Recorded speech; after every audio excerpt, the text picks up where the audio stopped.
Thank you so much for being here. I'm truly honored to moderate today's conversation as part of PHM's Democratizing Global Health Governance program and its WHO Watch initiative. Having been a member of the WHO Watch team this year, I want to begin by sharing a personal reflection from my experience that ties very closely to the themes of our discussion today. Over the years, I have done research that has focused on gender and sexuality and sexual and reproductive health and rights. More recently, however, I've shifted towards access to medicines. And so when I attended the World Health Assembly in May as part of PHM's WHO Watch initiative, I was struck by seeing a familiar symbol, the same bus that featured in my studies of anti-gender campaigns and movements in Latin America.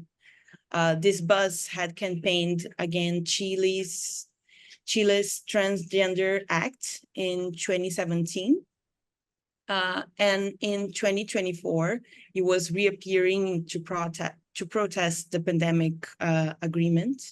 In 2017, it had the name in Spanish, Con mis hijos no te metas, which is literally like translating it is don't mess with my children. And it's a bus that belongs to an anti-gender organization that campaigns around the world. So during the same assembly in May 2024, I also saw inside the UN, right, inside the WHO, I saw terms like gender sensitive and SRHR being attacked by a coalition of countries across various resolutions who cannot be considered strictly as anti-gender actors, right? These countries that rejected these terms. So I just brought these two brief examples to highlight the deep interconnection between feminist and health movements, and also to demonstrate how religious conservatism and anti-gender politics are not marginal, but central to high-level political debates. And I think a lot of the people here know that, but I just wanted to reiterate because I think it's an important message. But this also reminds us that the ongoing battle to enshrine women's health and rights within the human rights framework is far from over, and that we must continue to challenge regressive discourses on gender, even while remaining mindful not to let gender issues be co-opted by developed countries to advance their own interests. Well, with that, this brief introduction, I'm very happy to introduce to you our speakers today. Nicoleta Dentico, she's the co-chair of the Geneva Global Health Hub and head of the Global Health Justice Program at the Society for International Development, who will discuss the backlash against sexual and reproductive health and rights within the WHO and the broader UN context. Adsa Fatima, a member of Summer Resource Group for Women in Health India and coordinator of PHM's Gender Justice and Health Thematic Group, who will present on the 30-year impact of the Cairo Declaration on advancing women's health and rights. And Natalia Echegoyenberry, coordinator of the Health and Climate Justice Watch and member of PHM Argentina, who will explore how issues of access to medicines, intellectual property, and women's health intersect in key ongoing negotiations like the Summit of the Future, the Pandemic Agreement, and the review of the WTO TRIPS Agreement. Together, their insights will offer a comprehensive overview and perspective of the intersection of global health and women's rights. And so to start, I'll maybe ask Adsa to begin, if that's okay, while we wait for other speakers to join. That's okay with me if it suits the order of the panel. Yeah, we had another order, but Nicoleta is facing some difficulties, so we can give her a few more minutes if that's okay. So please go ahead. Thank you so much, Adsa. Thank you. I can do the screen share, right? I think so. You are co-host. Is the presentation visible? Yes, it is. All right. Thank you so much for not just for organizing this, but also for the very important reiterations, that you just made, Rajnia. I think, the context of anti-gender rights, development discourse, and certain co-options of many movements' voices, including feminist voices, are very much the current context. And I would like to, I hope that this presentation ends at that point, because it's about looking back, and that's something that I've been asked to present. But what are we looking back at this for? I mean, the purpose of this, just to keep in mind, is to, how is women's rights and gender justice, how is it being advanced? How can we, continue to do so, and how can we institutionalize it? And within that, the question here in this webinar is that the International Conference on Population Development that happened in Cairo, Egypt in 1994, which is a landmark, sort of conference around reproductive rights, and that later on has led successfully and tremendously to the development of sexual and reproductive health rights and justice that, that all of us, many of us refer to today in different parts of the world. So I just want to start by saying that that in order to do this reflection, what has been the impact, uh, uh, I just want to say that it's not a linear sort of reflection. It is a historical analysis. What that means is that the ICPD or this 1994 event cannot be seen as a beginning point of something. We need to, when we are re-looking at it, we need to relook at it in the context in which it happened and why it happened, because everything historically, how things develop. So I would urge for that analysis, to be taken. And as we can see, and it's good to for all of us to remember it together while we're looking at it, because many people who are joining today, they may have been part of this, these processes themselves. Many of us learned it, much later. So it's a very diverse sort of groups that we also, as movements, as experts, and as civil society, that we also occupy.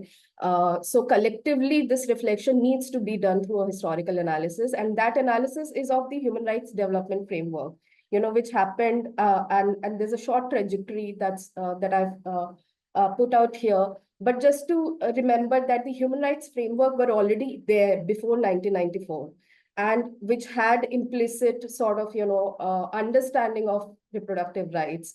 What the ICPD did, that it actually gave definitions, and some of us may recall those definitions, in a way that it did become a defining moment, where it talked about reproductive rights, where it talked about, individual needs, where it talked about women's health, and made a very successful connection. And it is, really looked up for that, for making connections between human rights, health, and social justice. So those connections got, which were felt by many activists, across the world, they got really, collected, put together through this process. And as you can see, I'm not going to, detail the trajectory, so it's already on the screen. But as you can see, the ICPD, following ICPD Beijing Declaration happened, that had, further reiterated some of these definitions. So it sort of continued, the human rights discourses that were building in the world, that were already in the process, and it was able to, build further on it. What it also did, and what any, such event, and in a history, when we understand that why it was needed, why it is so important, why it is looked up, the way we refer to it, is that it was also challenging a certain status quo at that point. So you build something, but you also disrupt something. And that disruption was of about, moving away from where the women's health and needs were being seen as states prerogative, like, it is the priority of the state to decide, to set targets for population norms and control. It moved away, from that approach to guaranteeing women's rights in all the reproductive sphere.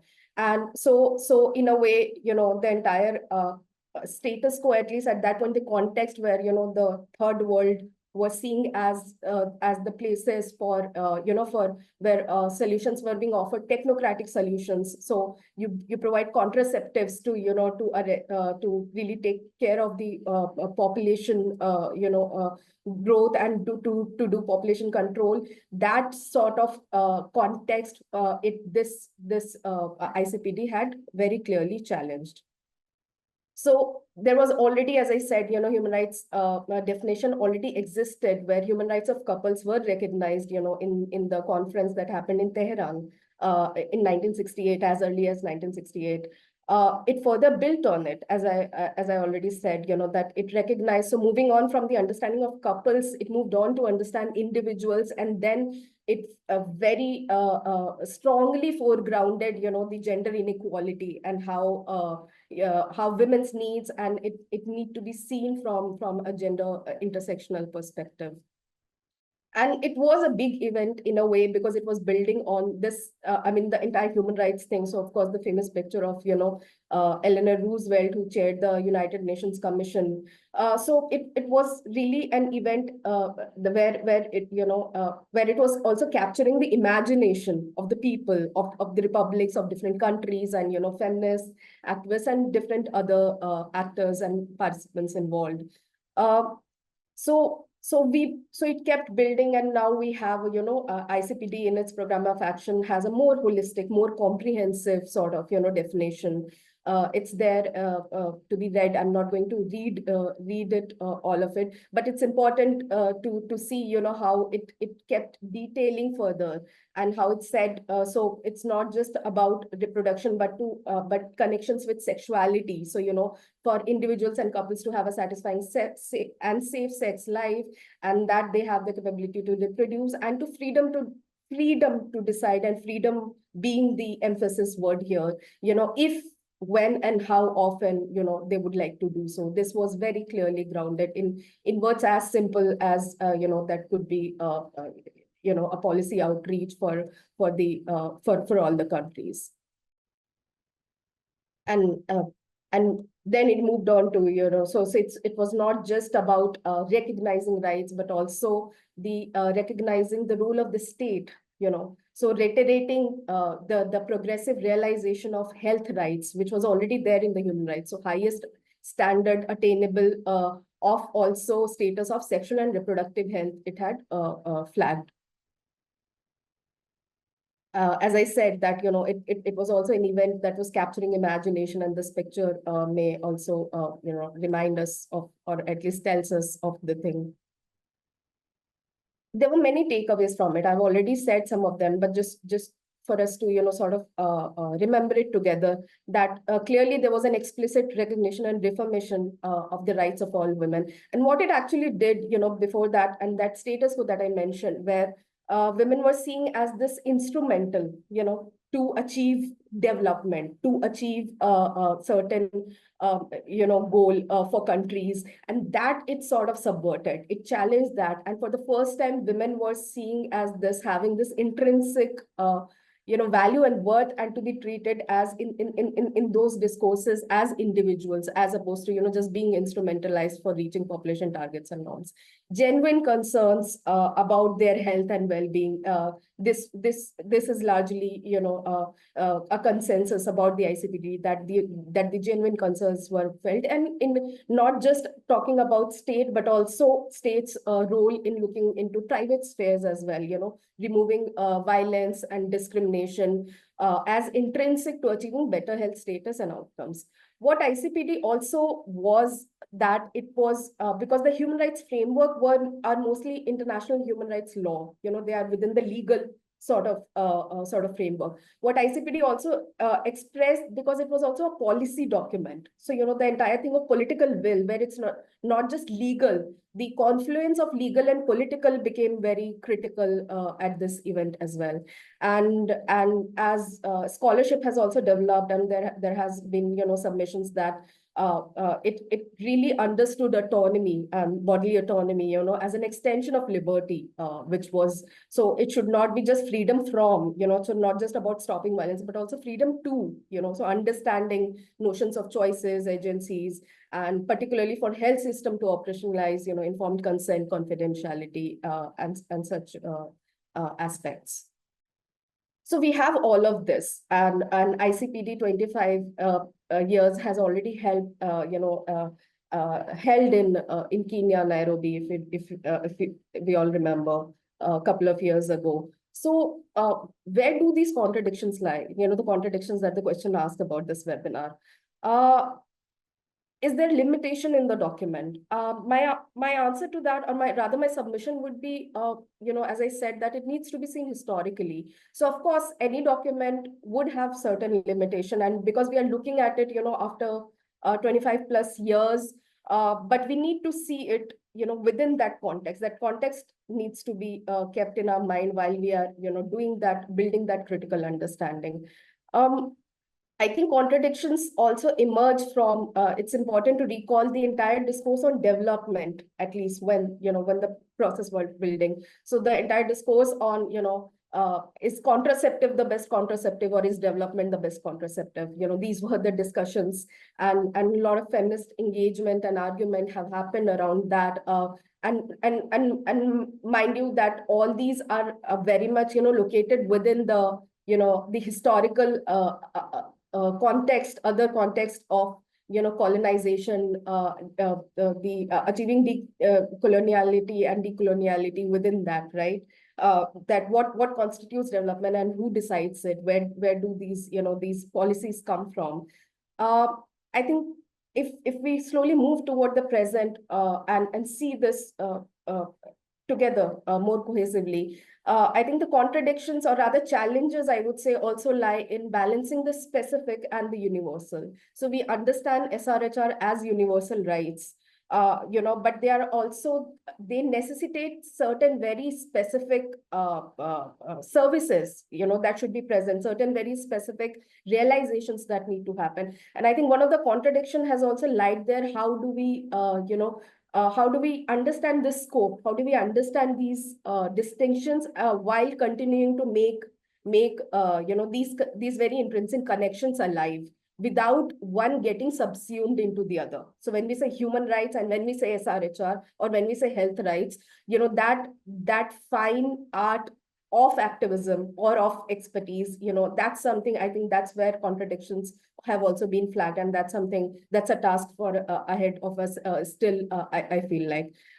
Then also to remember that sexual and reproductive health rights, and with the reproductive justice framework that has built since then, right? So now it is called not just SRHR, but plus J, we add.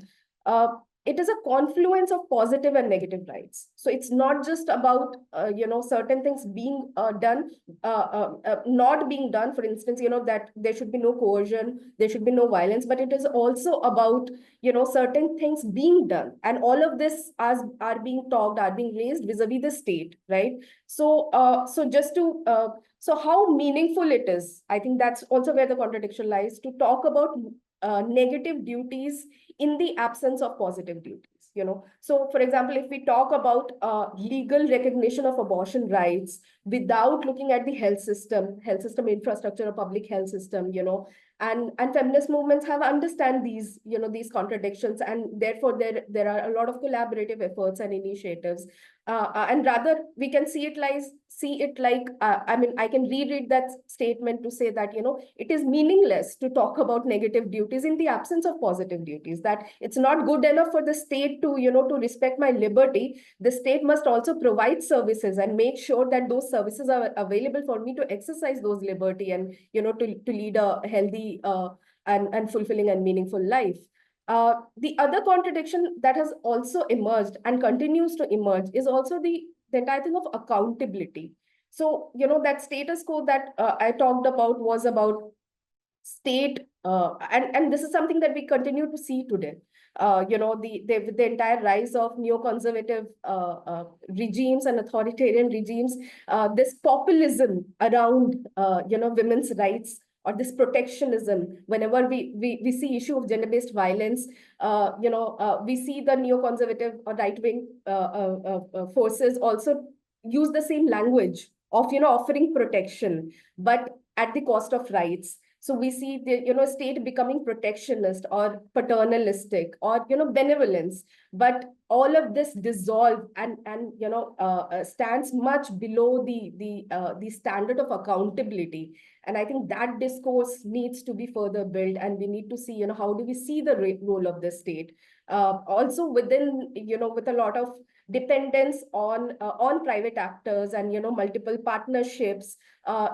Can state really be seen as an equal partner vis-a-vis private actor, or vis-a-vis the beneficiaries, the women? Is it all right to say that if there's a meeting happening in a conference, we sat in the same room, does that make us equal? Is it how sensible is it to see that partnership as an equal partnership? And I raise that as a question for all of us to think about. I think the other contradiction that it has also brought on is that, at least within Global South, the SRHR discourses continues to talk about focus on the specific marginalization, social marginalization of the communities. And there are also marginalized identities such as refugees, that we're talking about, and women's location, and other gender identities being located within all these spaces. Are we equipped to offer global recognition, where our domestic laws and national laws, and maybe other speakers could also, I believe they will be speaking to this, that how does multilateralism or this internationalism can play continue to play this role? How can we build this further, where we could talk about more globally about focusing on the marginalized, because this marginalized is not across the domestic sphere, but in certain pockets, right? So, is there Uh, a time left? I'm sorry to interrupt you, but we are out of time. If you can wrap up your Sure, presentation in 1 minute, I'm yeah. sorry. No, that's fine. I think I've covered most of the points, and this something I just kept it as examples just to offer add to the discussion, and I'll be happy to take up more discussion in the question answer perhaps. So just for us to think about, for example, maternal health. If you look at what we have seen in all these years is that prevention of maternal mortality has been set as an indicator, which was basically understanding that there are deaths that are preventable, and it's our role to prevent them. So just to keep that in mind, that you needed a policy, that how struggling it is to even arrive at something as basic as that for state to do, right? But is just preventing deaths enough? And there have been improvements on that. I can say, for instance, from India, that in last 2 decades there has been significant progress. But what about the quality of care or health systems response?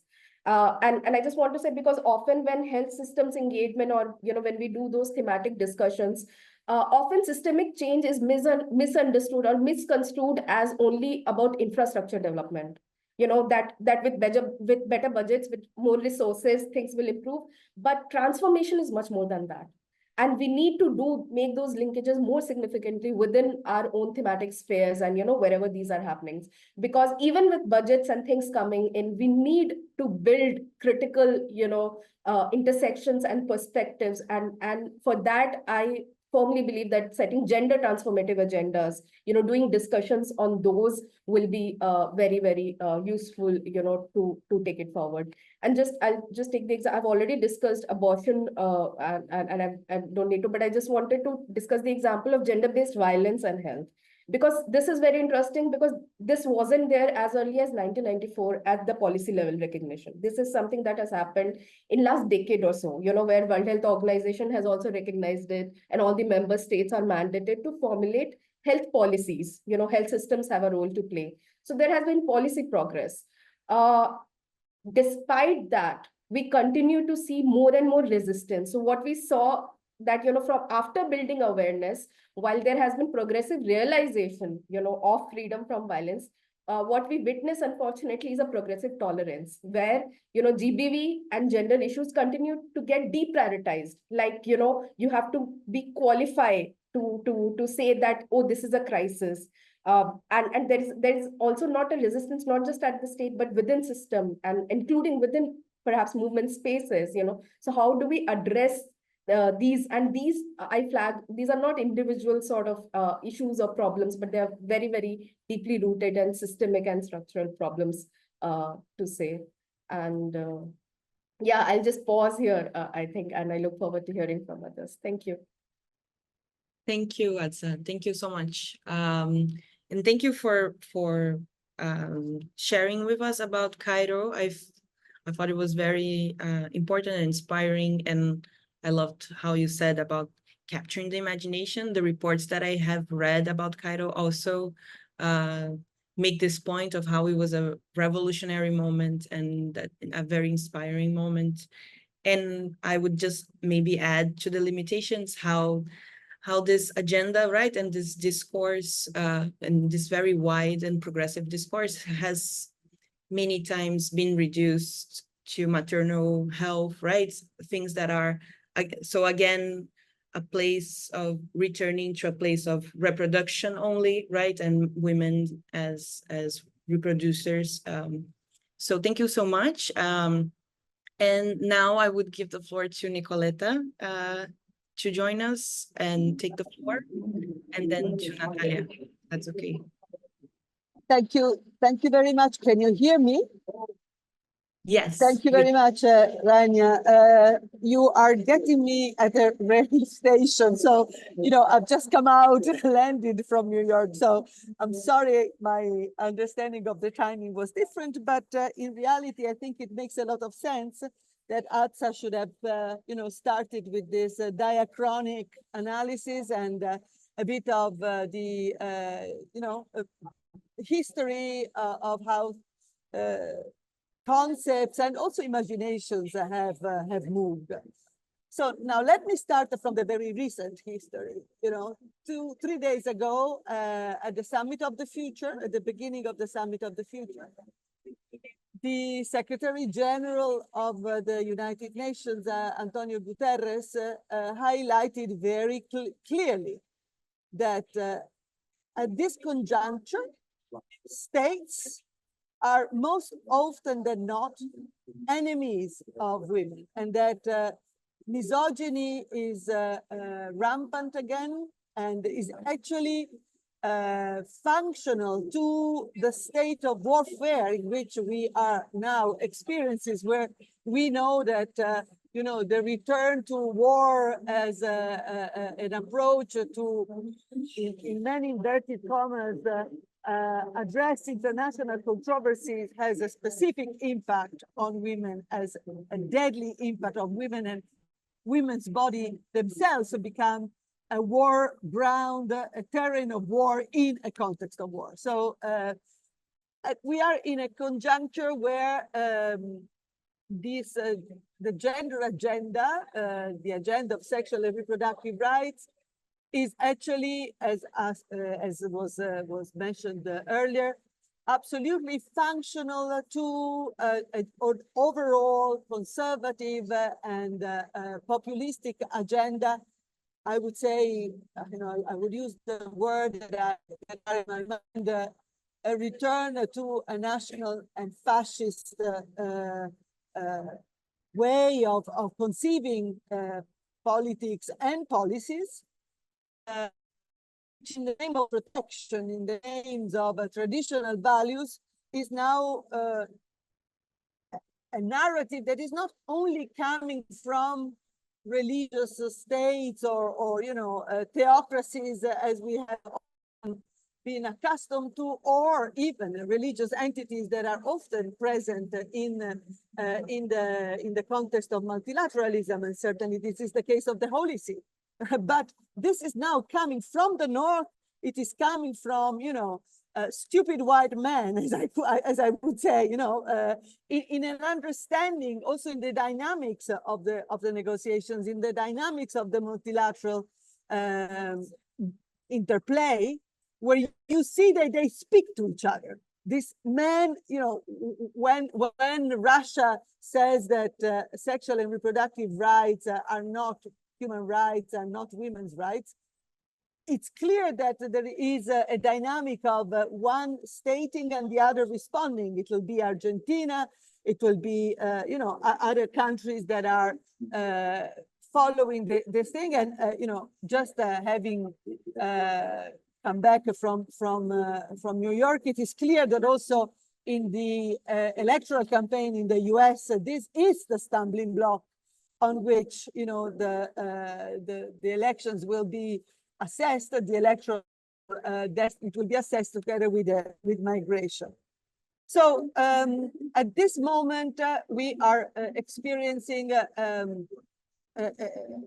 backlash, a very serious backlash, and surprisingly, women's rights have, you know, become the tool of choice for advancing this widespread conservatism.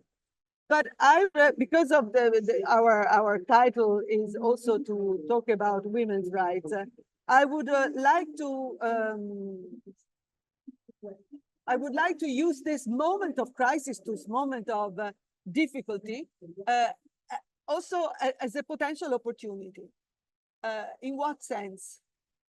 In the sense that, as Atsa was saying earlier, you know, legislations, policies, as important as they are, often they are totally insufficient to create this social and cultural understanding of the role that women must have in a society. We do not lack legislations, we do not lack even national legislations, but despite the advances that have happened, still there is a very deeply rooted patriarchal culture, which takes its different forms, you know, more violent and more subtle, but it is absolutely still very much there. It is a widespread, it is spread in you know, progressive forces very often in the dynamics of progressive forces as it is in the most conservative ones. So I think it is important to address the social and above all the cultural work that still needs to be done, because young generations are now, you know,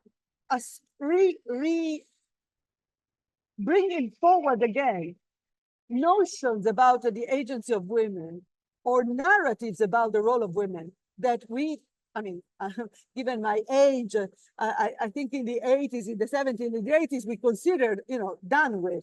No, it is also young generations, and of course the media, the social media that are kindling and strongly fueling this very negative discourse and this very conservative, this regression, this cultural and political regression. The other opportunity, so we can relaunch the ball, so to speak. We need to relaunch the ball. And we need to relaunch the ball also in terms of the definition of our rights. Atsa was mentioning it earlier.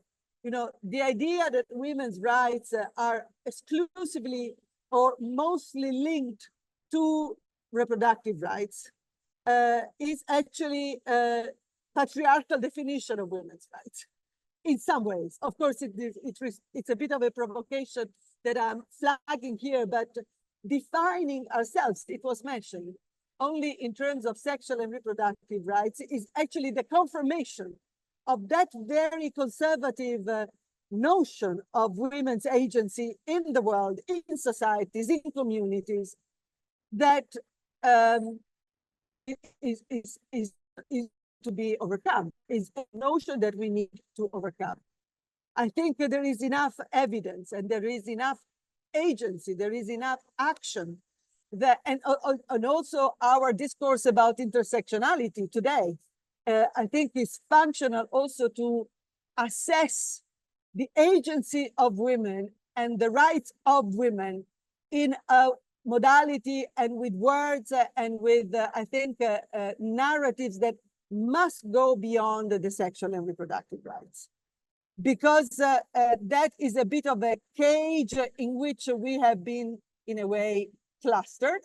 and which can, as we are seeing today, be easily instrumentalized by the overpowering majority of men that are still in the multilateral setting, and also, unfortunately, because that has been very bad to see in the WHO when it is a woman, you know, bringing forward in the name of the Africa group this discourse, as it happened recently in the WHO. We need to, as I said, relaunch the ball. Of course, women know very well that nothing can ever be taken for granted. They know it very well. I think we have an increasing number of men that also understand how they can themselves be liberated through the liberation of women. And I think also we need to work with the young generations. The youth have been advocated for the presence of youth in national and international fora, have been strongly advocated by the Secretary General Antonio Guterres recently, and we have seen in New York how powerful youth, I mean, aware, not instrumentalized youth, but youth that are really politically prepared and who are aware of their role in the political exercise can play in multilateral dynamics.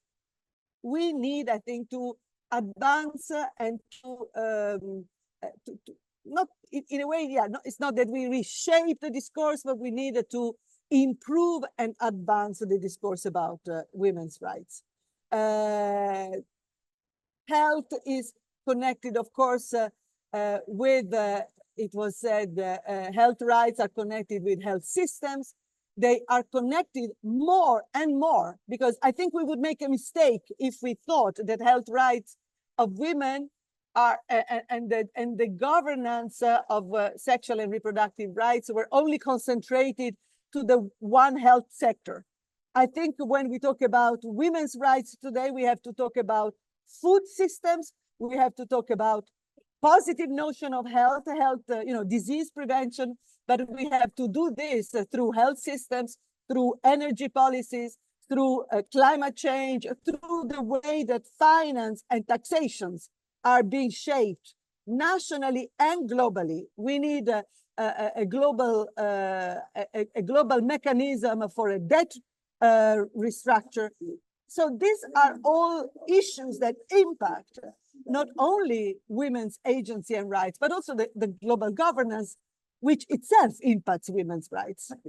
I'm very, you know, I'm really very concerned. I think all of the people in this call are, in this conversation, are about the trends towards privatization.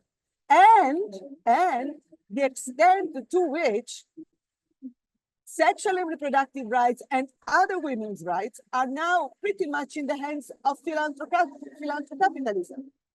I mean, you know, the fact that the Bill and Melinda Gates Foundation has had a very important role into promoting women's rights, and is now Melinda that is, you know, proposing herself as the champion of women's rights, with the power of money that she has, but also the outreach capacity that she has, and the power and the influence that she can exercise at the level of you know, activities at the national level, as well as policy making in international levels. I think this is a very serious element that we cannot afford to ignore, because I can see in my Europe that there are a lot of feminists and a lot of women who acclaim Melinda Gates Foundation activity. They think that the only existing money to do things is with the philanthropy, which I think is also a very problematic element. What I'm just flagging a few ideas, which with some of the people in this call, I'm thinking of course, Lauren and others, and Diam, starting from our positionality, our situatedness in the WHO, and starting from what we had witnessed at the WHO, we have been now, we have ruminated for several months what we can do to, stop this pushback.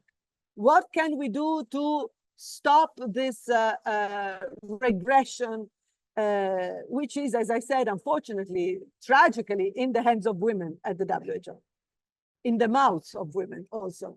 I think we need to start, we are in a situation where the WHO, as we were informed, the WHO is at this moment revisiting certain agreed documents and the language of certain agreed documents to make it kind of suited not to incur again into these disputes which on the gender agenda block any other issue, any other relevant issue. So we have become so instrumental that we needed to take action. And this action is certainly addressed to women. It's addressed to young women, is addressed to the usual movements that are happening in the world, Ni Una Menos, but also movements that occur in countries, in all countries, usually associated to violence on women, which is also another narrative. In Italy, for example, is pretty much the only narrative that exists because it confirms the notion that women needs to be protected, you see, and that is also a bit of another trap that we needed to escape from. So we need to work with women. We need to relaunch this ball, which is a political, it is a cultural, it is a social, it is an epistemic ball with women, but we also need to start with the officials in the UN agencies. We need to work with the UN agencies in Geneva and elsewhere. I'm sure this is a topic that, of course, it touches upon Geneva, New York, but it also touches upon the food agenda in Rome. There will be a lot of meetings next month. It touches upon the agenda at UNEP. So we need not to leave any stone unturned and not to have anything passing up in this pushback. But we also need to talk to delegates, and we also need to talk to maybe even individuals rather than countries at this stage. We need to talk to the people, to the men and the women who, as delegates, realize what is going on and the gravity of what is going on. They understand the genealogy of this instrumentalization of women. And also we need to structure a strategy inside the multilateral setting to fight back, to basically contrast and oppose what is going on. And name and shame, and not be afraid of shaming governments. We are always so polite. I think we need to start naming and shaming, even if these governments on other issues may be, our allies. I think this is not a game that we can continue to play. What is happening in Afghanistan and what the UN is doing in Afghanistan, organizing meetings where women are not allowed in, is a terrible precedent that requires from our side a level of truthfulness, which is it's the revolution that we have to carry out now. I want to finish with Rosa Luxemburg Foundation, Rosa Luxemburg, no, not the foundation, but Rosa Luxemburg herself, which was saying, when she was saying that speaking the truth at sometimes is the most revolutionary thing that you can do. I think we need to speak that truth, and we need to make governments accountable for what they say without any mercy, without any, subjugation, political or agenda subjugation, because this is a scandal what is going on. It is a scandal that we should see what we are seeing in Afghanistan, in Iran, in many, the violence in all countries. It is a scandal that we are seeing such a degree of attack of women as we see today. Thank you. Thank you, Nicoletta. Thank you so much. It was so inspiring. And thank you for joining us from from the metro, I think, maybe the subway. I don't even know how to to comment on everything you said, but maybe to connect with what Adsa had said, I think a lot of what you said, the framing of sexual and reproductive rights, it was how we were able to entrain this in the human rights framework, but this is a part of a wider sense and political affirmations about gender and sexuality and gender roles and the women's and everyone's place in society, right? So it's much more radical than the instrumentalization of words and some concepts. And Cairo is a good reminder of this fire and this energy that inspired the SRHR agenda. And I would just also add, you mentioned traditional values, right? And I think there is an author, I think Melinda Cooper, who studies exactly how this instrumentalization of this discourse of traditional values is actually a way of reducing investments in public policy and in public health systems and other public expenditure. So this is not just a confrontation against women's rights, but it's also part of a neoliberal agenda. And we have to be very mindful of, although it sometimes seems to be only against women, it's actually against the state and against people in general. So thank you so much. And I will give the floor now to Natalia Echigo-Jemberi. Thank you, Natalia. Please, the floor is yours.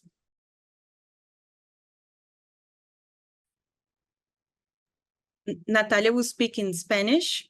So for those of you who don't understand Spanish, please, we have the interpretation button in the Zoom bar below, the globe icon. You can choose English. Thank you. Please, Natalia. Bueno, muchísimas gracias, Ragnar, Well, a mis compañeras thank you. también de panel. Thanks a lot to all the speakers, Nicoleta, Atsa, and Lean. Also, thank you for promoting this space for dialogue. I am so energized, and I celebrate these types of meetings so that we can have dialogues about the challenge of imagining women's rights and dissidencies' rights in a multilateral system in the future. This context,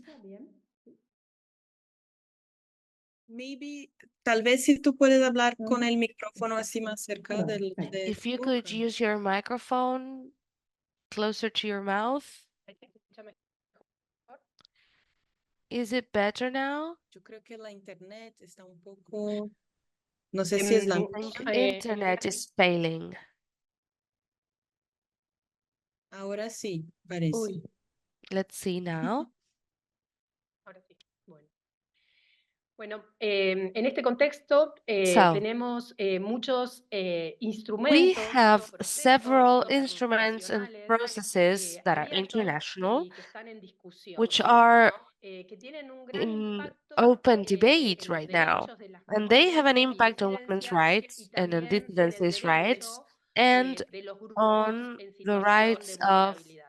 Para mencionar underserved solamente groups, algunos, vulnerable tenemos groups. recientemente Just to mention a aprobado few, una we have enmienda recently o una passed an modificación al amendment reglamento or sanitario modification to internacional the que rige el contexto de international pandemia. sanitary Se está discutiendo justamente agreement, este mes una versión and ya, it's la versión being 11 del Tratado analyzed. de The Prevención, 11th Preparación y version is Respuestas being ante analyzed Pandemias. about Se acaba de preparedness aprobar el on the face of Pacto del pandemics, Futuro, que contiene and el Pacto the impact of Digital y la the Declaración de Pact for the Generaciones Future has been Futuras. passed También recently el as mes well. entrante se va a discutir en The next Ginebra month si es in que Geneva, el presidente de Ecuador There will be unilateralmente discussions suspendió if la sesión que se iba a celebrar en the Ginebra session sobre el isn't tratado suspended vinculante en about materia de the empresas binding treaty transnacionales about y derechos transnational humanos. companies Así and que en human todos estos rights. procesos, digamos, que So, parecen in all these procesos processes, which seem estimulantes, very sin stimulating, embargo, la situación de las mujeres in y this context, disidencias however, the no está situation of women and garantizada dissidences ni isn't siquiera en los guaranteed, procesos de not discusión de even estos in the instrumentos, como mencionó talks Nicoleta. of these instruments, No as está Nicoleta was garantizada saying. tampoco las precondiciones para la The participación, preconditions for es participation of decir, women isn't guaranteed no está either. garantizado el acceso a la Access información, to el information acceso a los isn't recursos para guaranteed. poder participar de Access estos to procesos, resources el acceso a isn't la either. educación también para entender y Access estar to alfabetizado en términos education, jurídicos de access qué to tratan estos literacy and instrumentos legal internacionales del literacy, derecho especially to internacional understand sanitario, el what derecho administrativo sanitario international legal, law el entails, derecho internacional de los derechos humanos, tampoco está garantizada international human una rights. participación real y significativa de Real las and mujeres meaningful y participation of tampoco está women isn't garantizado el guaranteed acceso a la either, justicia, ¿no? Estos and como derechos access to básicos justice que son las isn't guaranteed precondiciones either. These para are poder basic rights that are participar en estos preconditions procesos. to participating Por in otro these lado, processes. encontramos instrumentos, Now, también on the como other los hand, we mencionó can Ragnia al see principio y some Nicoleta, que instruments that no were mentioned tienen by the other perspectiva de speakers género.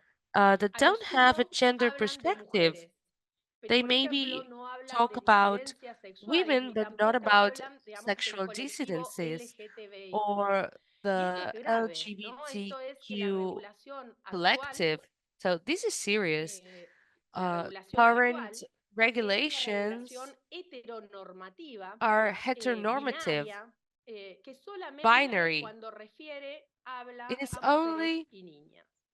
Y bueno, me parece focusing on women importante, me and pidieron que hable girls, sobre la regulación de la right? propiedad Well, intelectual y I was esto asked to y las talk about consecuencias the que regulation tiene, of intellectual cómo es property and the nuestro sistema consequences it actual de has. propiedad intelectual, What cómo is our current afecta en el system acceso a like, and how does it tecnologías affect sanitarias the access a las to mujeres, cómo health vulnerabilizado technology el acceso for a vacunas, women, a for medicamentos, a uh, vulnerable tratamientos, groups, pero también cómo access afecta to la propiedad vaccines, intelectual and how el does it acceso affect, a how does semillas, intellectual a property affect alimentación, access to a seeds, to educación también de las food, mujeres. to Por eso me education of women? parecería importante That is why hablar I de la thought situación it was en la que se encontraban las important mujeres to talk antes de about a la pandemia, situation in which y women esto were es before clave the de lo pandemic. que mencionaba And the key here, ATSA de something that historizar, Atsa was ¿no? saying, is Las uh, mujeres tienen 14 veces más history. probabilidades de Women morir are frente a un 14 times desastre more likely to die natural que in a vamos a ver natural que no son disaster. naturales. We'll see Existe these una are not natural. sobremortalidad femenina There en los is desastres naturales, more y esto se vincula female con la economía mortality del in cuidado, the que no me voy a context detener of acá porque no me van a dar más natural tiempo, disasters. pero sí And I don't have saber much que la time to estructura expand on this, social but this is previa, about esta uh, estructura the patriarcal e structure, the inequitativa, este modelo de mal patriarchal desarrollo structure, condiciona y which determina la forma de vivir, determines the pero sobre way todo de enfermar y women morir de live, las but mujeres also how y de las women disidencias get sexuales. sick and Algunas cuestiones de die. Not contexto only están women, but vinculadas also con una dissidencies. escasa participación en la definición de la agenda There is little pública, una participation escasa in the participación en public el ciclo de agenda. políticas Women and públicas a dissidencies nivel don't participate nacional y in the también a nivel policy internacional, making con nationally menos and representación de las internationally. They mujeres are less en los organismos represented intergubernamentales. in Y se da también el intergovernmental fenómeno de techo de agencies. cristal, que aun cuando And of algunos course, we have the organismos glass ceiling intergubernamentales phenomena. tengan una Some base intergovernmental feminizada, es decir, agencies mayor have a cantidad de female mujeres, basis, they have la more estructura es women than piramidal men, y los que but terminan the decidiendo son structure hombres. is like that of a Como pyramid, of a triangle. feminización en So it is men Latinoamérica y el who sur wind up global y making the infantilización de la decisions, the final pobreza, que decisions. se agravan en países como Then Argentina there is por increasingly more extremo and more endeudamiento provocado children that también are por organismos poor, for example, intergubernamentales in de Argentina, financiamiento. because many Limitado acceso a governments recursos are financieros, indebted, for excesivo example, the IMF endeudamiento in de las Argentina, mujeres, And there is limitado great acceso a empleos debt formales, con una brecha in salarial, con una brecha del women. acceso a There tecnologías is, de la of course, the información salary y gap. comunicación, There isn't access to y esto information, condiciona to también las communication and posibilidades, por ejemplo, education. And vinculadas these hoy conditions a la inteligencia also artificial, or ¿no? Donde la limits inteligencia access to artificial artificial tiene intelligence as algoritmos, well. una There are discriminación algorithms that discriminate. algorítmica para las This mujeres is y para los algorithm grupos discrimination racializados, against para women los and grupos racialized criminalizados, groups, ¿no? Y esta vulnerable discriminación groups, tiene and sesgos de such género, discrimination sesgos is de clase, biased towards sesgos gender, raciales, class, and con race, violencia sistemática y with estructural, systematic limitado acceso violence, a tierras structural y a violence, and recursos limited access to fundamentales, land and resources that are como los recursos fundamental, vinculados such también a as those that are recursos linked de acceso a la to justicia. justice access.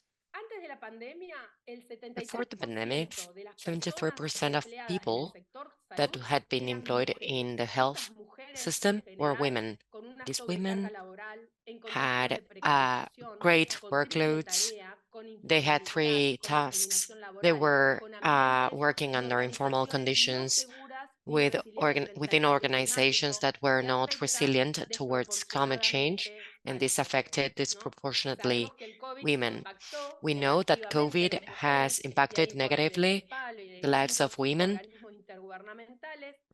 Esto lleva también a un This tratamiento y un leads acceso to diferencial a tratamientos, a treatment medicamentos, a or tecnologías medicines sanitarias. or technologies Y access vamos a ver que en el eje that de has esta affected women. desigualdad también Within está lo these que se llama inequalities, los we derechos de can propiedad talk intelectual. about Estos the afectan uh, básicamente el precio de medicamentos, la IPRs, posibilidad de un Estado de the fijar price sus propios of precios, la medicines, posibilidad de acceder a vacunas de manera the oportuna, limitations to access equitativa, vaccines equally, eficiente, eficaz, y la efficiently, posibilidad de un Estado the de definir possibility la of a producción state de to medicamentos define genéricos, es the decir, afecta la production of soberanía sanitaria de un Estado, common afecta medicines. también la This innovación affects y la innovation investigación, pero and siempre se vende research. el derecho de propiedad But we intelectual como always talk fundamental about para IPRs poder as innovar, fundamental ¿no? Sin for propiedad innovation. intelectual no hay innovación. Como si Without la this propiedad intelectual intellectual hubiese property, existido there is no siempre, innovation, as como if si los this kind of organismos property que had always controlan la existed. propiedad intelectual When the y que organizations that sancionan como la control these Organización Mundial del IPRs, for Comercio, example, hubiese existido the siempre, Trade ¿no? Nosotros International pensamos, parece que la Organization Organización Mundial del Comercio es had un existed organismo forever. natural, We que think es that un this is derecho an natural y organization that is preexistente a todos natural, los estados, that y sin existed embargo surgió before en el the states, 95, and it en el medio existed de in the year 95. It la was extensión de las uh, medidas neoliberales it appeared in aplicadas the a year la salud, 95. al sector educación, al When we sector think about trabajo, y education, impactó work, claramente it en la agenda impacted feminista, ¿no?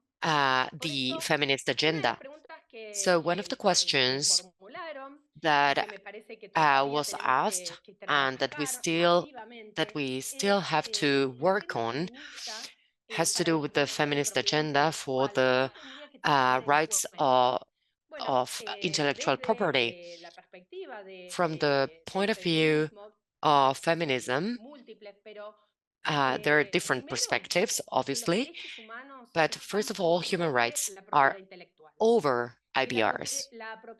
la prioridad tienen que The ser los derechos priority económicos, has to do sociales, with culturales economic y rights, cultural ambientales, y rights, que el derecho a la environmental salud rights, está por and sobre the right to cualquier health régimen is de propiedad intelectual.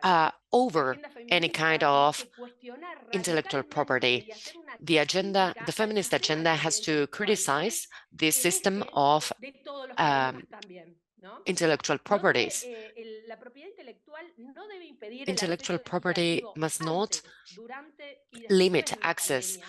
La to propiedad intelectual tenemos que medicines tener en claro que no es un before, derecho humano, que during, no tiene or igual after a jerarquía que los pandemic. derechos humanos, que We en can caso see de that this tensión o extensión de doesn't have the derechos, same tiene que hierarchy tener as the other prioridad rights. los It derechos has to humanos be y así prioritized es como as a está human right, regulado, por and this is ejemplo, how this will be y es lo que inspira la Observación regulated, General número and 17, que it desde inspires the 2005 ha general dicho que la understanding propiedad that said that intelectual es un intellectual producto property social is y a que tiene que social cumplir una product, función and it has social to al have servicio de la a social alimentación, de la educación function y de la for salud. Y que por education, un lado um, distingue los derechos food humanos access, fundamentales and inherentes a it is toda part persona, of human inalienables, rights.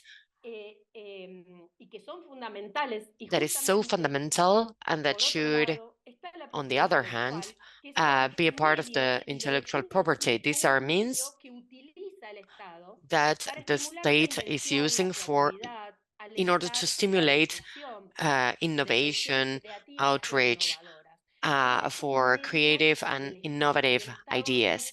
But this should be a means by the state, and the state must have a fundamental role in order to grant human rights. This is why it is important not to compare this intellectual property to the human rights that the state is supposed to grant. Access to health, it must be available, it must have quality. But of course, this right to health has to grant a life plan, individual and as part of communities. It's not only a service that I'm offering, because if we think about hospitals, medicines, technologies, it is too late. We need to focus on the well-being of indigenous communities, that there is an interconnection between the person, the environment, and the others. There is only health if we can grant this connection between these three parties. So as a feminist agenda, we need to have this critical view and focus on the inequalities that these policies have on the women, on the lives of women. We need to fight so that we can talk about these differences. As Judith Butler says, what's important is to find laws for all the lives. She wonders, and I would like to bring about this question: what constitutes a world that we can inhabit? And we cannot live in a world in which we are not thinking about the multilateral aspects of the groups that are so vulnerable. I think that the path towards this future, when we think about the prevention of pandemics in the treaty that is being discussed, we have many critical views about it, but all the unions that are part of it, we would like to bring the word decent work that was able to regulate the specific situation that the health staff is suffering. This staff is usually covered by women. So there should be a law that focuses on this aspect. There should be a healthier environment, better violence prevention. But nowadays, after 3 years of discussion of this treaty covers these convergences in green and yellow, and they disagree on this aspect because there has been no consensus in remembering the discrimination against women. This has been approved since 1979. And it is this instrument where they say that it is an obligation of the state to eliminate all the discrimination, all forms of discrimination against women and girls. And they also disagree on remembering this ODS that is trying to empower women and girls and offering equal opportunities to them. In order to round up my presentation, we talk about the way, the totalitarian way that has some stones that are connected to the pillars of totalitarian regimes. what's the notion of something that's humane, that's human. It is individual. It is this disapproval towards the public situation. What we have is the construction of this social network, the construction of senses, and this is what we have to understand and push for in these feminist movements. We can't allow that there is an agenda that is just connected to women and girls. We cannot allow an agenda that is so paternalistic, that talks about families, where we are granted reproductive rights, but not other rights, where we only talk about our public spaces, and we are not a part of the construction of senses of women. I feel so emotional because I live in a country where we are destroying the public health systems. We don't have access to the justice, where we are not offering any kind of budget to the gender agenda, but also like to the food agenda or the health agenda. There is a lot more unemployment. So I think it is so important to talk about defending these human rights in a more general way. We need to build a narrative where we focus on the human condition. So with this, if I keep on talking about the situation in Argentina, I will cry. So this is how I would like to round up my presentation for today. Muchas gracias, Natalia. Thank you very much. Mi solidaridad a Argentina, ¿no? Mi hermana. Bueno, yo voy a cambiar al inglés.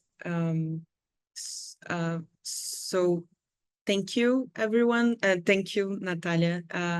This was great. And I think we did a great trajectory between Adza and Nicoleta and now you. And you went deep into some details and you framed IP in the center of what it is that we are discussing. And I think it is a nice way of ending the presentations, but not the webinar, and how IP is an object of it, and it should be, right, an object of feminist inquiry and action, and how it is related to every aspect of our lives. So now in our schedule, we have 10 minutes for questions and answers. So I would like to invite anyone who would like to make a comment, a reaction, or to maybe propose an action as well. You are more than invited to do so. You can also do it through the chat if you prefer, but we are in a meeting. So anyone who would like to take the floor can raise their hands or can just open their microphone and speak. And then we will have Lauren to do a summary of the discussions and maybe point some ways forward for us. And the idea of this webinar is, at least our aspiration is, this is just a first conversation, and that we can keep in touch and have a good alliance between us. Okay, good afternoon from Ghana. Please. My name is Dr. Nancy Ansan, and I'm a member of PHM Ghana. It's good to be part of these conversations. One of the key things that has come up is what we have always talked about, that reproductive health is political, is economics, and in the charter, others have put it's energy, and it is everything. So we cannot look at it in isolation, because it is political enough and it's economics enough. And all the other new areas that are coming up, climate change and all that. So we have to look at how we look at productive or women's rights holistically in this way, and we have to also move. There's also a clear indication from the presentations that we may not be we may not need to focus only on the actors in the international bodies like the UN bodies only, but we have to also look at the multilaterals because they have the economic power and the other, I mean, openly or from behind the scenes, really also affect the agenda, how it should go. So how PHM will be able to position ourselves and to be able to advocate and work with all these actors, I think is one of the key things that we have to look at. Thank you very much.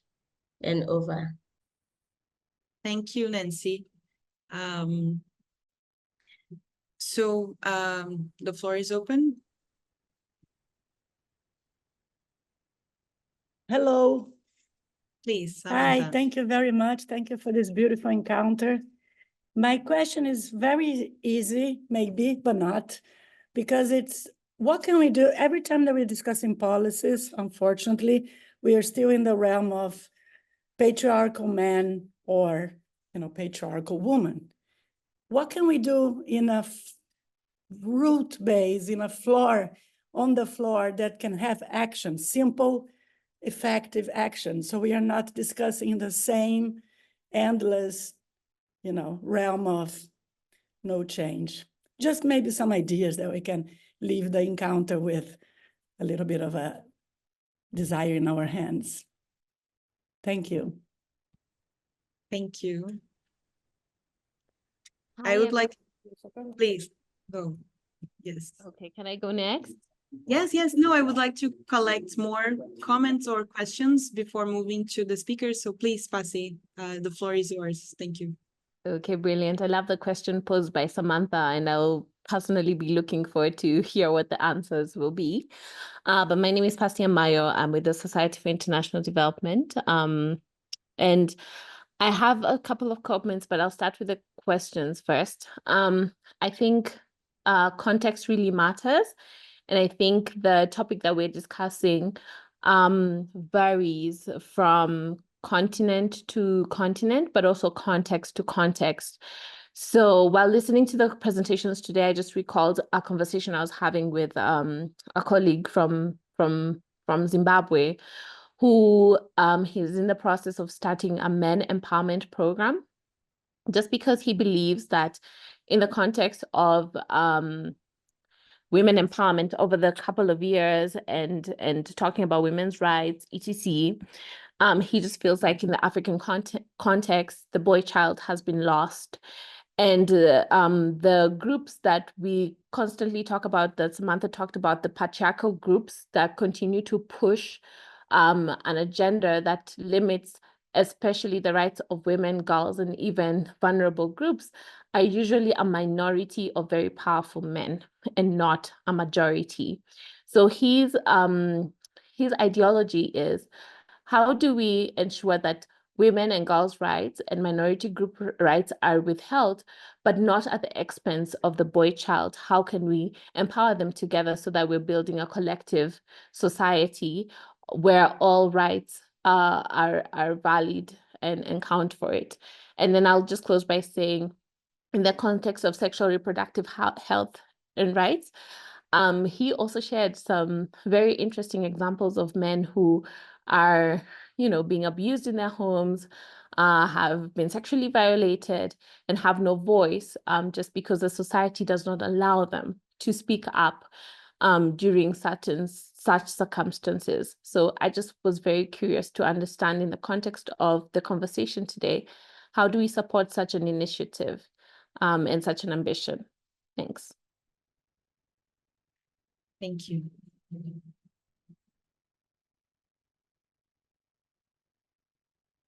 Candelaria, please go ahead.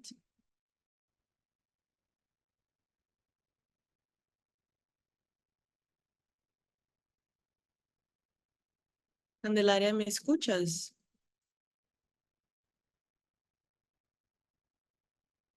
Bueno, no te deja usar el micrófono. She can't use her phone, her microphone.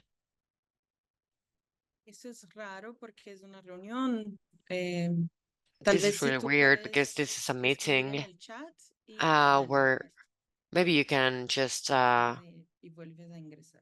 Gracias. send your message in writing. But she left the meeting and she will be joining us So maybe again. we can, So maybe we if you don't can. have any more comments or questions, while we wait for Candelaria, I would give the floor to the speakers, and then, Carmen yes, here. Can I talk? I cannot leave my hand. I don't please, find the function. Hi. go ahead, Carmen.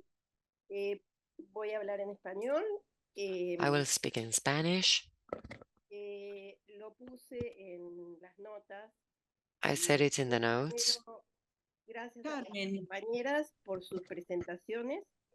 Carmen, Thank you, no my te colleagues, for escuchamos your muy bien, presentation. un poco Carmen, can you bajo. please ¿Tú podrías tal vez poner el micrófono más cerca de tu boca? ¿Ahora me escuchan? can you please Mejor, place the sí, microphone gracias. closer to your mouth? Bueno, primero gracias a las tres Well, compañeras first of porque all, I would like to nos say llevaron thanks por un to camino muy lógico de all the pensar colleagues for their en el presentations. pasado, las luchas. Nos olvidamos de las brujas, pero no importa. We forgot the witches, but it doesn't matter. Pero están en nosotras y sus But luchas. they are within Y us, and their Nicoleta, struggles are as well. And Nicoleta, y Natalia, que thank siempre you, está Natalia, tratados also. y que nos hace esa perfecta puente entre lo cotidiano, entre lo diario y lo macro, ¿no? She's made a Lo que perfect estamos en la bridge cuenta, between en daily la conexión. life and what's macro. También So that quería was a agradecer a really los interesting pocos hombres connection. que están en I este also wanted to webinar, thank the son muy few pocos. men we have in this webinar. They are very Una few, observación que hice en el chat. but yeah, Tenemos que comenzar por that casa. is an Tenemos que observation comenzar I con did in nuestras the chat. We have to organizaciones. start in our own Porque organizations. si tenemos un webinar de Because cualquier otro if tema, we la have a mayoría son webinar hombres, of any other somos topic, mujeres. most Entonces are cambia men. ahora la proporción. But now the proportion is different.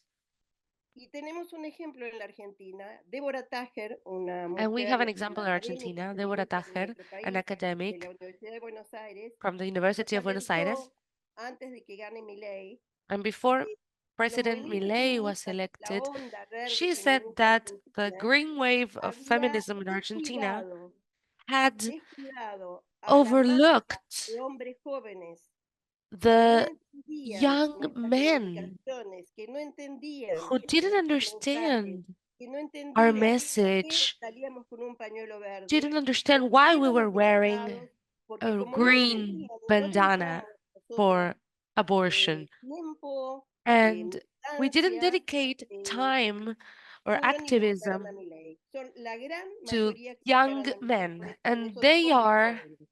President Entonces tenemos Milei's que aprender por electoral las base. lecciones y por eso So puse we have to comenzar learn our por nuestras lessons. propias organizaciones. And that's why I Ese es suggested we mi start mensaje. in our own organizations. Gracias, Carmen. Ay, Thank you, hola, Carmen. no me mostré. Hello, you couldn't see me before. Sorry about that. Qué bueno verte. It's great to see you. I don't know if we heard you, but it was still a bit low. So I would just summarize to those who didn't weren't able to listen well. Carmen made a comment on in a nutshell, right? How in Argentina young men didn't understand a lot of the feminist campaigning and discourses, and they were responsible for, at least partly, for the election of Milei, right? So she brings this example as a call for organizations to also look inwards. So young men didn't understand feminist campaigning and movements and felt maybe excluded. And this is partly an aspect that contributed to Milei's election. I would like to give the floor to Candelaria. Please, Candelaria, can you unmute yourself now? Yes, Sí, voy a hablar en español. Disculpen, Yes, no I'll be podía talking in unirme de Spanish. nuevo I'm recién. sorry, I couldn't join Bueno, before. primero agradecerles First of a all, I ATSA, a would like Mati, to a thank Nicoleta, Atsa, tres maravillosas Nati, mujeres, por Nicoleta, sus three aportes wonderful y women for their quería aprovechar un contribution. poco para preguntar si bien And I wanted to vieron take this este opportunity contexto en to ask relación a lo que está you, sucediendo a nivel in this internacional, context and bueno, what's going regional, on nacional, en términos internationally, de regionally, you organizaciones know, in terms of y de estructuras de poder. organizations and También power preguntarles structures. I wanted cómo to ask cómo you, ven ustedes, ya que ambas what do you pertenecen también see, a because movimientos you belong sociales y son to social activistas de la sociedad movements and civil, you are cómo ven activists of the también civil esa, society. So how do you digamos, ese see apoyo o esa camaradería the dentro de los mismos support or, colegas y las mismas you colegas know, dentro de la among sociedad civil, ¿no? colleagues within Porque civil también vemos que esas society? estructuras de poder Because que se we can manejan a see nivel that power internacional en los organismos structures on an multilaterales, international entre level, in the estados y entre, multilateral digamos, también se organisms repiten and hacia adentro de agencies and in movimientos the y de states, organizaciones que, these are digamos, repeated deberían ser más within horizontales y que a la vez organizations that pelegan should be por more justamente el respeto horizontal, y la garantía de los but derechos humanos. Entonces, and that preguntar en fight estos for human espacios rights. en But donde so se hace question is, in these incidencia, places ¿qué in tanto which en we agenda have more está en influence, la sociedad civil en how general much también la is the cuestión agenda de focused género, la on cuestión gender? I mean, bueno, in the ¿no? civil De abrir society or espacio a within esto your que se viene organizations, cerrando? is there any place Y bueno, for por un lado esa for pregunta y these por topics otro that lado have también algo been que vengo pensando hace increasingly tiempo being es que opposed? de qué And another manera podemos question I've been organizarnos thinking también, of ¿no? Como is sociedad how civil can we y organize empezar a ourselves as a construir civil una manera y society un to proceso start colectivo de marcar building nuestra a agenda a collective nivel process internacional y tal vez for pensar an a lo grande, international agenda quizá and to acá think las personas de big, Argentina sabemos que todos los because años, hace people in Argentina know bastante that tiempo, every year se for ha a long logrado time construir lo now, que se llama el we've Encuentro been able Nacional de to Mujeres. Y hold pienso qué tan the ambicioso podría ser national pensar en hacer el Encuentro women's Internacional de meeting. So Mujeres how ambitious would it be entre to make an mujeres international y también women's disidencias, meeting diría, with entre todas dissidences y todos los invited, of activistas de course, la sociedad civil, all si activists of queremos civil volver a, digamos, society a abrir camino y a who marcar want la to agenda open new internacional, pathways regional y and nacional to con todas estas be temáticas. Entonces, relevant in the pensar si tal international vez agenda. esto How crazy podría would it llegar be a to ser have alguna semilla an de international pensar women's en que en meeting? algún Could this be a momento little poder seed juntarnos for that? virtualmente, hacer un Would it be encuentro possible to get together poderoso que nos permita with a también finalmente marcar powerful una agenda gathering más and allá de las that would estructuras de really poder que existen? make it relevant to the international agenda? Gracias, Candelaria. I'm gonna give the floor to Nicoleta first, just because her phone is almost dying. And then I'll give the floor to the other speakers. Okay, thank you so much for all of your questions. If you still want to make any comments or questions, you can put on the chat and we will address it. It's just so we have Nicoleta's chance to reply. Please, Nicoleta. Thank you so much, Raji. Very, very nice of you. Yes, my logistics is very precarious. I will be very brief because I think what Candelaria has just said, what Carmen said, what Samantha and Amayo were hinting at, is that there is a long way to go. And there is an opportunity, as I said, because, you know, Nati was talking about something that has never been conceptualized in that way, in the way that she conceptualized it. Intellectual property rights and gender rights, you know, and the gender perspective. Apart from being a very, you know, a proprietary patriarchal system as it is, and I think time has come to look at a deep reform of the IP system, because knowledge cannot be privatized. But there is this element of genderizing a lot of things that have not even been thought of through the lenses of the role of women and other, you know, and other genders.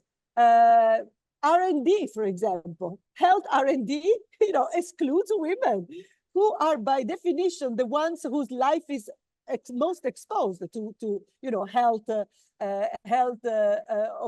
opportunities, health encounters with the health system. So there is a huge work to be done. And of course, yes, Candelaria, there is a lot of work to be done even within the civil society, because you know, while I'm speaking, I'm thinking of a series of men who kind of preach women's rights and gender rights, but they don't practice them. They don't practice, and this is visible. This is what I also hinted earlier at the kind of a progressive men who, I'm not blaming them. Everyone has so much interiorized this patriarchal system. Even many women have interiorized the patriarchal system. So in a way, there is a profound, deep exercise that we needed to carry out, really not taking anything for granted, but using as our shores all these norms and the history that was presented at the beginning of this webinar. So we need to be really starting again. It's an endless exercise which cannot be limited to the political multilateral domain. And not everyone works in the UN, and thank God. I mean, whereas we need more people to talk about these things at the UN, in non-women's driven group or in generalistic domains, because otherwise, we create a separation which I don't think it's necessary. We need to spam the generalistic discourse at the UN with these arguments that we have tried to share today. But we don't all work in multilateral settings or global settings. So to respond to Samantha, the challenge is that this granularity of actions, of initiatives, of movements, of things that are going on at the national level, at the community level, need to be brought to the international level. We have never brought, really, as women, we have never really brought the fight of Polish women for their law on abortion. We have never done that in an open way. We have never, I think, taken so much what is going on in Iran and in Afghanistan as women in the health domain that I'm referring to. We need to do more of this, and we need to liaise with those feminist groups and initiatives that are expressed all over, including men, because I think this is the way to go now. We need to include men. If I told you what I've started being engaged at the moment, after having experienced pedophilia in my own family, in my own case, is trying to work on the masculine.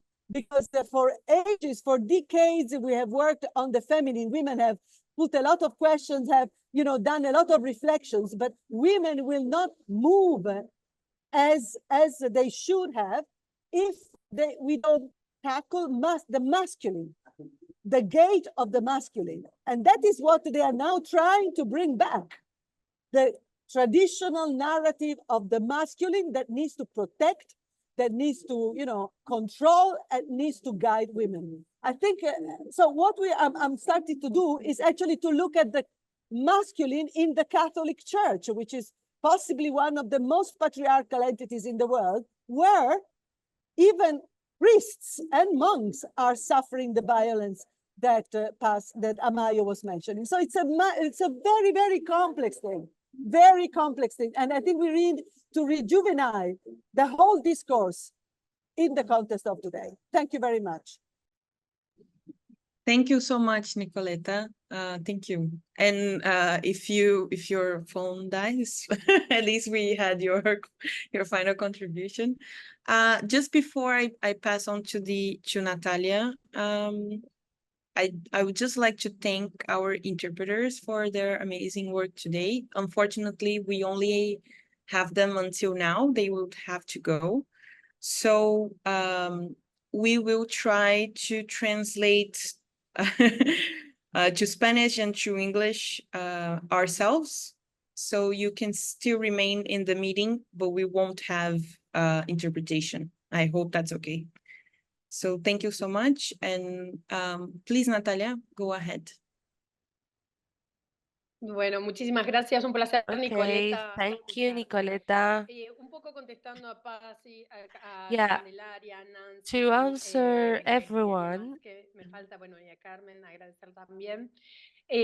Creo que I think tenemos actualmente un at the discurso, moment también digo yo, bueno, we construir have a una certain nueva discourse narrativa and we have to crítica de build derechos a humanos, new construir narration of también human la rights. agenda feminista, We need to build a feminist trabajar la agenda comunicación, digamos, ahí and we donde need to vamos a work tratar qué on podemos hacer, communication. también You were trabajar asking what can la we do? And comunicación well, we y can una work on narrativa, communication and a que nos quieren narrative hacer creer that que hay they un want to make enfrentamiento us entre believe hombres y mujeres. they want to make us believe Y que we si are negamos a against uno, men, negamos el derecho right? del If otro. we fight Es for importante, one's por eso rights, we are reivindicamos denying the lo que other's se rights. llama la That is why we perspectiva de reivindicate género, a de gender derechos humanos, perspective, de that of interculturalidad, human rights, que es una interculturality. agenda, es una And this is teoría an y una agenda or a práctica de la theory and libertad. practice of Y la freedom. libertad en el sentido de And generar las freedom in the sense condiciones of materiales de generating vida the y de conditions, the protección material para que las personas conditions puedan realizarse and como protection o como conditions quieran, so that pero people no como can puedan realize o themselves como tengan que however they sobrevivir, want, but sino not esa teoría however y they práctica can. incluye That's siempre the a los difference. hombres. O sea, es So, una and that práctica theory includes igualitaria. men. It always Y includes eso men es lo que because nos it's quieren based mostrar in como, pero es equality. una narrativa y So así it's también a nos van narrative direccionando and it directs nuestra us, propia agenda para quedarnos con it una directs, agenda it más leads chica, our que own es la ola agenda. verde And o we el tema have del the green wave aborto nada más. agenda or Como si lo abortion, but único que that estaría is en discusión es eso, something, cuando en but it's realidad not the only sabemos, digamos, quienes discussion. trabajamos en salud pública, quienes Those trabajamos of us who work in public territorialmente con los health grupos and on the ground vulnerabilizados, que la with vulnerable justicia groups, we hídrica know that es el gran water tema de la justice agenda feminista, is o the debería big ser el tema de feminist justicia topic, or hídrica at y least it should climática, be porque water and sabemos climate que afecta justice, más because we los derechos know laborales de las it mujeres affects conservar women's un working trabajo que rights. un niño o niña Because tenga diarrea. Sabemos if a también que child has mueren niñas diarrhea, por a woman diarrea, might por lose her job parásitos, because por she will algo stay home básico to que es take care of agua them. insegura.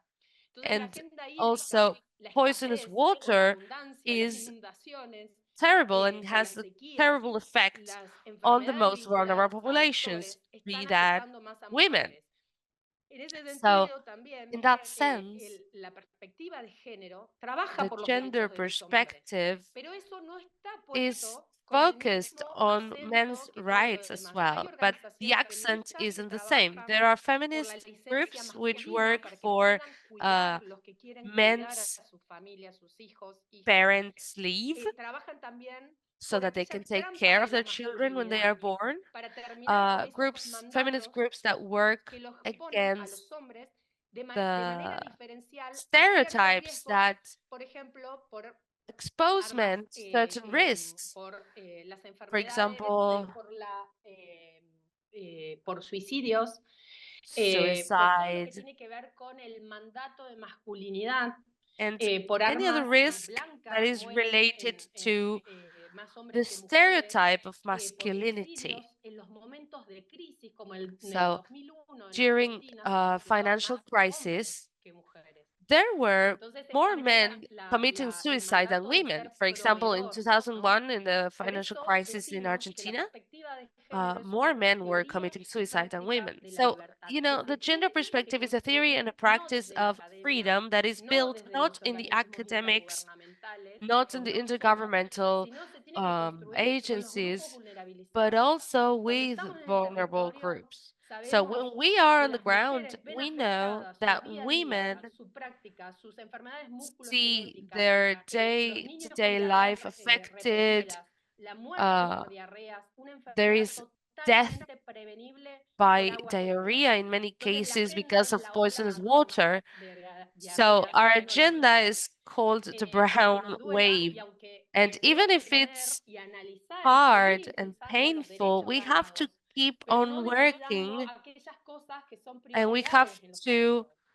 we shouldn't ignore other Así que bueno, priorities eso es of the para mí muy territories. importante, trabajar So la I think that's comunicación quite y important que to no work es on un confronte communication entre hombres y and mujeres. to Esa no es explain this is not a nuestra agenda, confrontation esa no between es men la and agenda de women. That género. is not our agenda. That Así is que not muchas feminism gracias y estoy agenda. muy feliz de So haberlas thank you, and I'm very happy escuchado to have heard todas you. en este espacio. You were all amazing. Gracias, Natalia.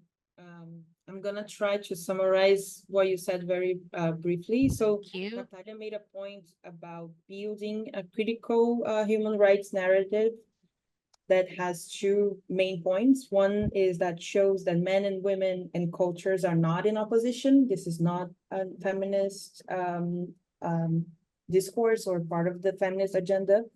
And also to reiterate how water and climate justice is central to the feminist agenda and affect women more detrimentally. She mentioned some figures about how we still have many children who die of diarrhea and other pathogens, and this affects women the most. No, Raj, this was still interpreted, just so you know, this section. Okay. I'm sorry. It's not like otherwise it's a repetition. Okay. Thank you, Annalene. I'm sorry, I didn't know. So please, Adsa, the floor is yours. Thanks, Rajnia. Thank you, Natalie, Nicoleta, I think, and thanks, Samantha, Carmen, for all your questions and everyone, who posed Kande. I just want to just reiterate some of the points that have already been made by the other two speakers, and those are also thoughts on my mind in answer to those questions. One is definitely, I think, question of if you can do what Kande was saying, if we can do a women's meeting, if, for the Argentina context, I believe, of course, I mean, PHM just did a global assembly in Argentina. So of course it's possible. There's nothing impossible about it. But I think what I heard in her question is also the urgency and recognition of, creating space such as this, that the organizer of this webinar have also done, brought together a different groups and people together to contemplate. So that's definitely my one takeaway, and congratulations to to Annalene, Lauren, and all of you, Rajnia, for this is a start. And I believe, Rajnia, you said this in the beginning, so I believe that I hope you plan more such conversations in whichever manner or format you're thinking. I think that would definitely be one thing. I also want to say especially Samantha, I think, and this I borrow, how in linguistics, professors say that language is a verb. I borrow that, at least, especially these days when there are so much more despair and crisis, that we need to build more conversations and see this also as action, really, because with so much more, what we saw through the panel, we understood that, earlier there was instrumentalization of service giving, right? So women's bodies were being targeted if they were given services. Now what we are witnessing is instrumentalization of the rights discourses in itself, where the rights have been recognized. So, the same forces and are being emboldened. We need to talk more and more, share experiences, and that also won't be possible. It doesn't have to be just rhetoric. It has to come from people, from individuals, from activists who are engaging at the community level. And I could see that today's panel was also brought together such people. So we need to amplify marginalized voices, community voices. We need to understand that no conversation is comprehensive. And I think that that's something someone is always not present in a room. And how do we, and that becomes for me also another sort of a follow-up, if you will, to be done. How do we understand more and more context? And it can be done at, at the local level, at the international level, by learning more, by more exchange, and so on and so forth. And I also feel that this, for this to happen, we also need to break the echo chamber. Sometimes we get too comfortable, I feel, within movements, talking to same people, having same people and hear each other. I think we should definitely get hold of, not leave our old friends, but we should also make new ones. We must reach out and find out, because there are, as I said, there are always people who are not present in a room. It must never be considered an agenda fulfilled, that, even if we felt like there was a great participation and representation, we have to prioritize the agenda of mobilization. and I feel like, for instance, I feel like PHM is definitely a space where this can be done. You know, a space like this, where in our own countries, in our own region, through our own thematics, can we mobilize more and more people? Youth mobilization is being talked, but that's, I mean, not just that, you know, there are many people who are first generation sort of in a room present just because they haven't had an opportunity to be heard. You know, so to also see this schema of things and prioritize that. And just the last thing that I want to say, and this is also coming that I'm learning from, you know, from hearing and what I had to prepare also, that there is also a resurgence of, you know, of this technocratic sort of, and we have to resist it as feminists. We must not fall into this trap of, you know, that there are you know, good willing, good faith, technocratic solutions that are easily available. And just because we are feeling so despair and so distressed, and we have to understand that dynamics, you know, understand the distinction between technology and technocratic solution, the use of technology, because technology and innovation is one thing, but its use is a policy legislative domain, and that's where politics happen. So we don't have to reject it, but we also have to very critically engage where, you know, how policies, how are those technologies being brought to women? You know, how much power and knowledge asymmetry is being there.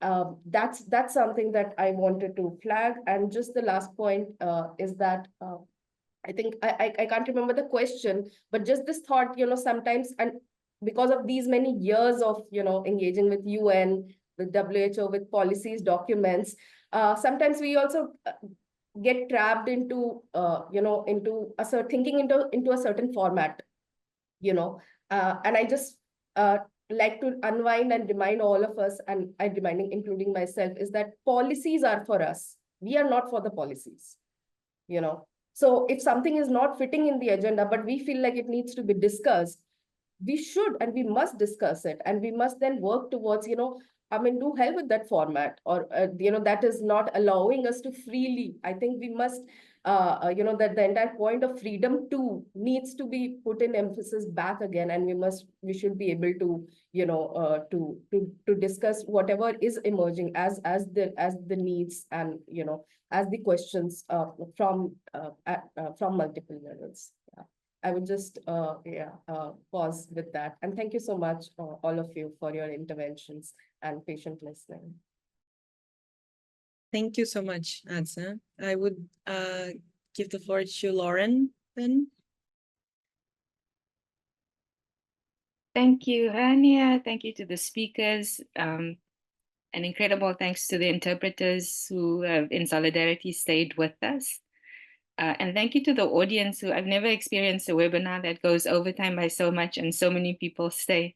And I think it's a testament to the fact that the interventions are powerful and that there really is a hunger to have this conversation. I think it was Carmen that mentioned that, you know, other topics, we often have many of our male comrades come and attend the webinars, and the balance between male and female is more in favor of the male. I think the gender sex balance of this webinar shows in our movements, we also have a lot to do to build the conversation and to conscientize our male comrades. But I'm glad that this, I think it was Atsa who said this is a starting point, and I like Candelaria's suggestion of a women's meeting. So I think there are many things to build on. In the chat, I've also put information about 4 things that people might want to follow up on. One is if you'd like to join the Gender Justice Thematic Circle, which Atsa is the coordinator of. I put the link in the chat.